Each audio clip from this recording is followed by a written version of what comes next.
설교 제목은 나도 너를 존귀하지 아니하노니 라는 제목으로 잠시 말씀을 나누겠습니다. 여기 8장 1절 보면 예수는 감람산으로 가시니라. 아침에 다시 성전으로 들어오시니 백성이 다 나오는지라 앉으사 그들을 가르치시더니. 그래서요 누가복음 17장 21절 보면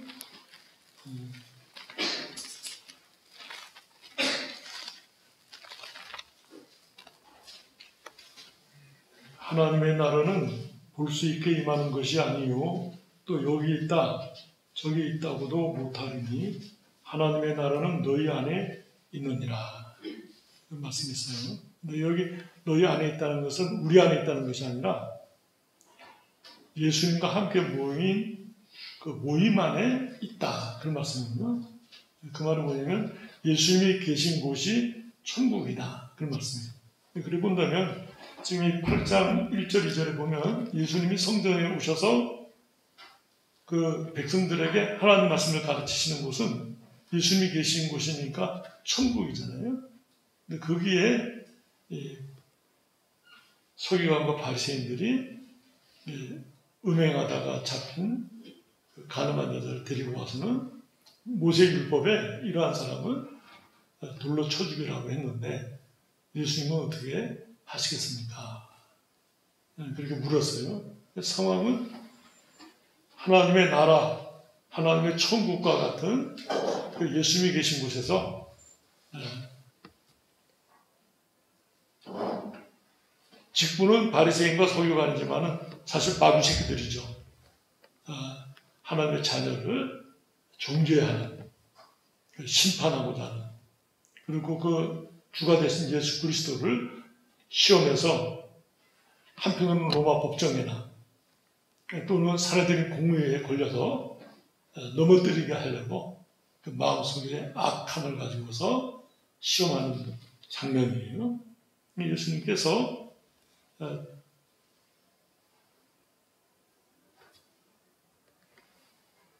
몸을 굽히사 손가락으로 땅에 써셨다 그랬어요. 잠깐 그 침묵 시간이 흘렀어요. 그러고는 예수님께서 너희 중에 죄 없는 자가 먼저 돌로 치라 이렇게 말씀하셨어요. 죄가 없다는 것은 음행죄를 말하기도 하고 또는 포괄적으로 하나님 앞에 지은 죄를 말할 수도 있겠습니다. 죄가 없는 사람 없잖아요. 근데 죄가 없는 사람 있으면 먼저 돌로 치라. 근데 여기 먼저라는 말은 먼저 치는 자가 증인이 돼요. 증인. 뒤집어 말하면 만약 나중에 재판에서 그 여자가 죄가 없는 것으로 드러나면 먼저 친 자가 죽임을 당하게 돼요. 그러니까 이 먼저 치는 것이 굉장히 중요한 초점이에요. 예수님께서 너희 중에 죄 없는 자가 먼저 돌로 치라. 그리고는 다시 몸을 굽혀서 손가락으로 땅에 쓰셨다. 그래서 그들을 보지 않았어요. 그랬더니 이 말씀을 듣고 양심의 가책을 느껴. 그래서 성령께서 역사하셨다. 한 말씀이에요. 어른으로 시작하여 젊은이까지 하나씩 나가고 오직 여자와 그 가운데 서는 오직 예수와 그 가운데 서는 여자만 남았더라. 9절에 있었어요. 예수님께서 여자여 너를 고발하던 그들이 어디 있느냐. 10절에 너를 중재한 자가 없느냐. 대답하되 주여 없나이다. 예수께서 이르시되 나도 너를 정죄하지 아니하노니 가서 다시는 죄를 범하지 말라 하시니라. 그리고 제가 설교요약 1번에 동그라미 3번 밑에 보면 가로 열고 한 번 반복된 관계, 그리고는 유다와 다말을 썼는데 유다가 상처하고는 자기 친구와 함께 다른 마을에 갔다가 온다는 말을 듣고 이제 그 다말이 변장해서 창녀복으로 입고는 그 시아버지 되는 유다와 만나서 관계를 해요. 나중에 너 며느리가 행음했다 그러고는 재판에 불려갈 때 그 여자가 받았던 그 증거물을 내놔요. 그때 유다가 내가 잘못한 것이다. 그러고는 다시는 그를 가까이 하지 아니하니라. 그리고 반복된 죄를 유다가 범하지 않았다. 그 말씀이에요. 창세기 38장에 나오는 말씀이에요. 여자에게 나도 너를 정죄하지 아니하노니 가서 다시는 죄를 범하지 말라 하시니. 예수님께서 그 여자를 용서하시고 경계했어요. 다시는 죄를 범하지 말라. 제가 이 말씀을 이제 읽고 묵상하면서 마태복음에 나오는 그 13장에 농부들이 그 가라지를 발견하고 그 주인에게 와서 그 가라지를 뽑기를 원하나이까 물어보니까 그 주인이 가만두라. 혹시 그걸 뽑다가 알고까지 뽑을까 염려된다. 그 말씀 나와요. 그리고 우리가 어떤 사람을 드러난 죄로 말미암아 판단할 때 우리 주님께서는 금하셔요. 그렇게 하지 말라. 우리가 명확한 죄를 짓고 범죄자로 드러났을 때 우리가 어떻게 행동해야 되는가 하는 태도를 예수님 말씀에서 발견하게 돼요. 그 세 번째 설교에 보면 설교한 대로 바리새인들은 뭐 제가 몇 가지만 찾아봤지만 복음서에 보면 여러 번 이런 일들이 나와요. 향유를 부은 여자를 정죄해요. 또 저가 어떤 죄인인 줄 알았더라면 예수님이 저랬겠냐 이렇게 말씀합니다. 삭개오를 예수님이 내가 내 집에 유하여야 그럴 때 저가 주인의 집에 들어갔다 이렇게 표현했어요. 마귀는 하나님의 백성을 정죄하는 행위를 해요. 공공연하게도 하고 은밀하게도 하고 드러내서 대적해요. 그러면서 네 번째 제가 설교하게 사도 바울이 다메섹 사건에서 부활하신 예수 그리스도를 만나기 전에는 그가 살기가 등등해서 예수 믿는 사람들을 잡아 죽이러 같은 사람이거든요. 사도행전 8장 1절에 보면 스데반이 죽임을 당할 때 그 증인이 됐어요. 스데반이 죽음 당하는 그것에 대해서 내가 증인이 되겠다. 만약 그 스데반이 죄가 없다면 내가 죽겠다. 그렇게 먼저 돌치는 자의 입장에서 그 옷을 맡아서 고증을 섰던 사람.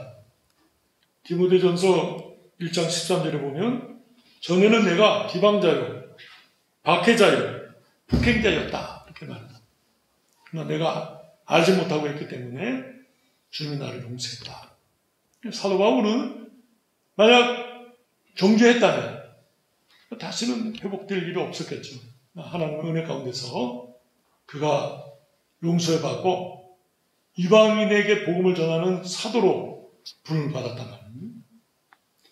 이 마가복음을 쓴 마가는 이 바울과 바나바가 선교 여행을 떠나서 아주 어려운 산악지대를 넘고 그 강도들의 위험 속에 있을 때 마가가 도망을 가버려요. 선교지에서 이탈해버려요. 그래서 사도행전 15장 끝에 보면 바나바와 바울이 마가를 데리고 갈 거냐 말 거냐 때문에 아주 심하게 다퉈서 갈라서게 돼요. 바울은 신라를 데리고 갔고 바나바는 마가를 데리고 떠납니다. 그랬던 마가가 변화를 받아서 참 하나님 앞에 충성하는 사람이 되거든요. 반면에 가룟 유다는 예수님이 요한복음 6장 10절 보면 너희 중에 하나는 마귀다 이렇게 말씀하면서 가룟 유다의 결과가 어떠할지 예수님이 아셨어요. 그럼에도 불구하고 예수님이 그 가룟유다를 그 제자 공동체에서 빼지 않았어요. 끝까지 품으셨어요. 그 목적은 그가 회개하기를 예수님 기다리신 거예요. 가룟유다는 끝까지 회개하지 않고 예수님을 팔았습니다.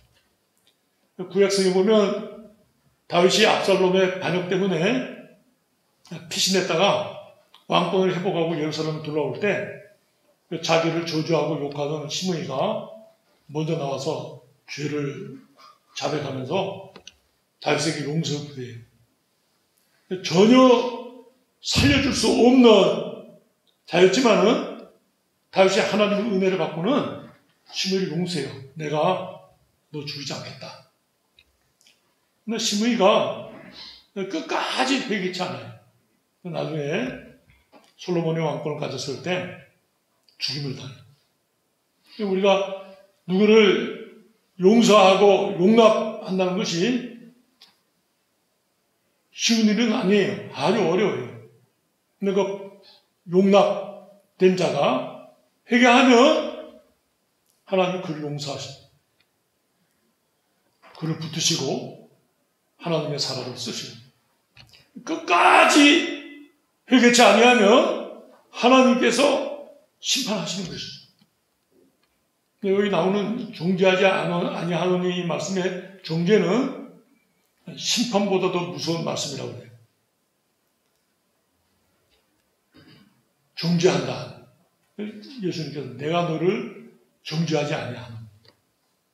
이 정죄하지 않는다는 말씀 속에는 예수님의 속죄적 은혜가 깔려있는 거예요. 전제가 되어 있는 거예요. 예수님의 속죄에 근거하여서 예수님께서 내가 너를 정죄하지 않는다. 우리가 죄인 되었을 때, 원수 되었을 때 십자가에 죽으신 예수 그리스도께서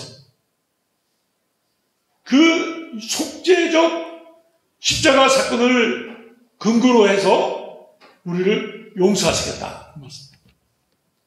우리가 예수님을 본받아서 우리 형제, 자매들 용서할 때 죄 지은 사람을 불쌍히 여길 때 장 목사가 마음이 넓어서 덕이 높아서 훌륭해서 용서하는 것이 아니에요.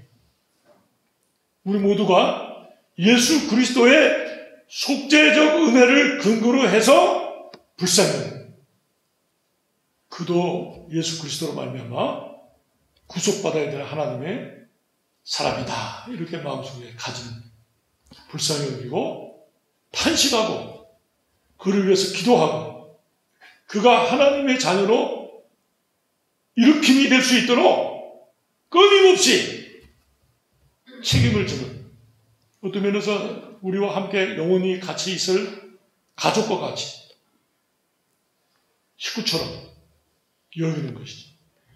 아무리 악하고 범죄하고 연약해도 버릴 수 없는 혈연 관계와 같이 예수 그리스도 안에서 이 공동체된 이 귀한 은혜를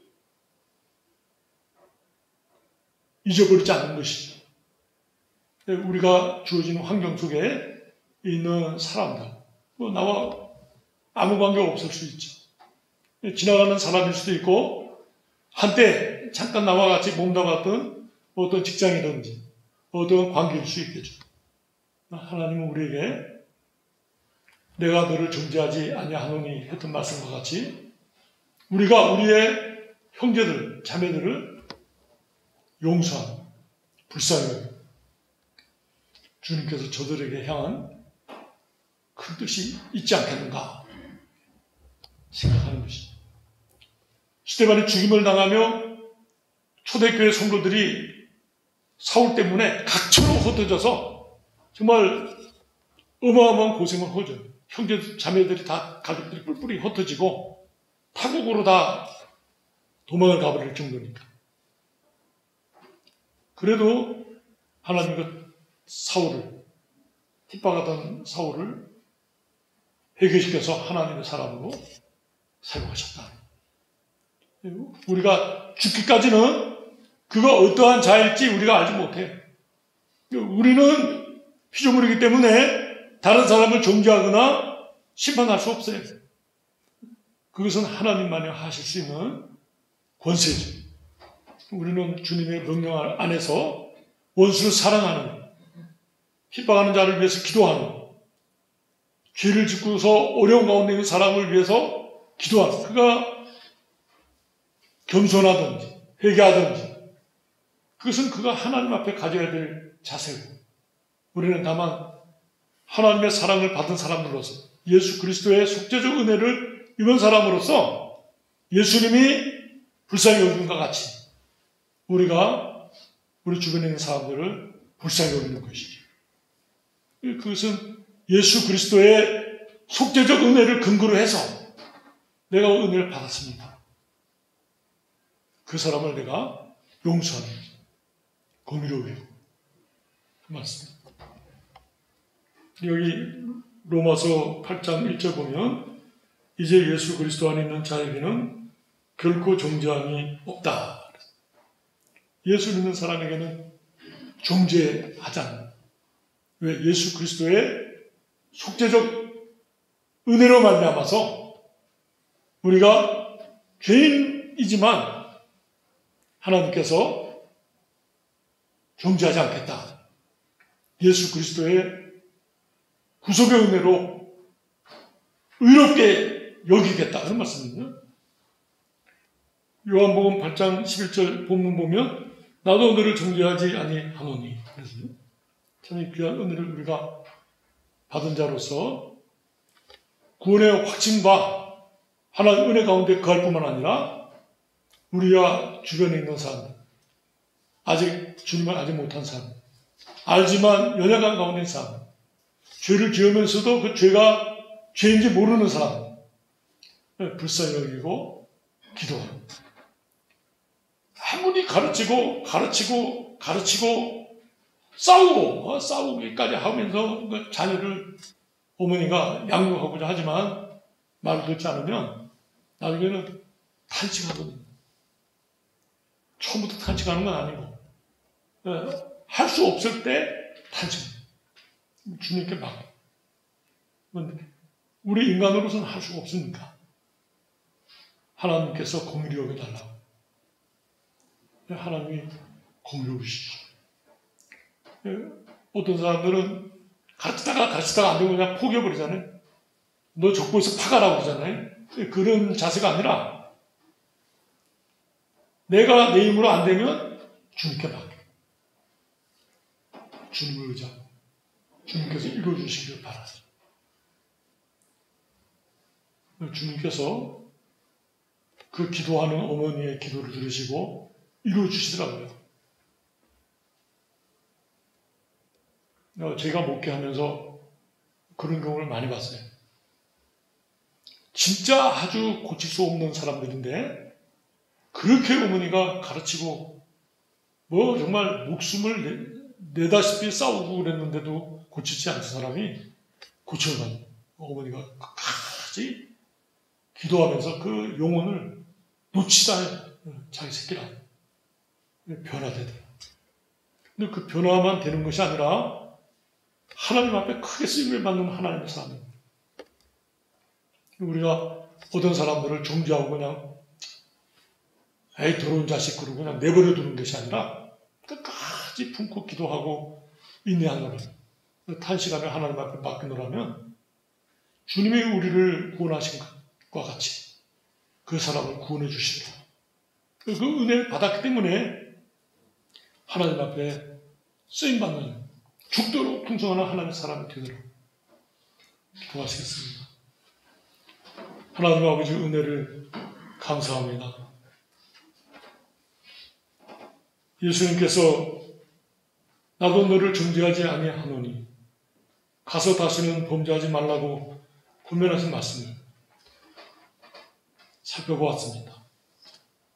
우리가 우리 자신뿐만 아니라 우리의 가족과 우리 이웃과 우리가 사는 세상 속에서 이러한 일들이 얼마나 자주 일어나며 발생하는지요.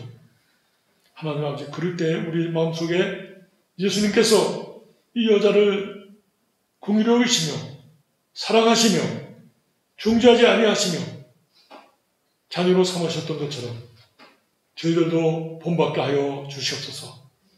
저희가 주님 앞에 불쌍히 여김을 받아 하나님의 자녀가 되어 하나님의 백성이 된 것처럼 그들도 하나님의 은혜를 받아야 될 사람인 줄 인식하고 끝까지 기도하며 탄식하며 주님 앞에 맡기는 귀한 자세 되게 하여 주셔서 우리의 사는 이 세상 속에 예수님이 함께 하시는 귀한 천국의 은혜가 넘치게 하여 주시옵소서. 예수 그리스도 이름으로 기도드리옵나이다. 아멘.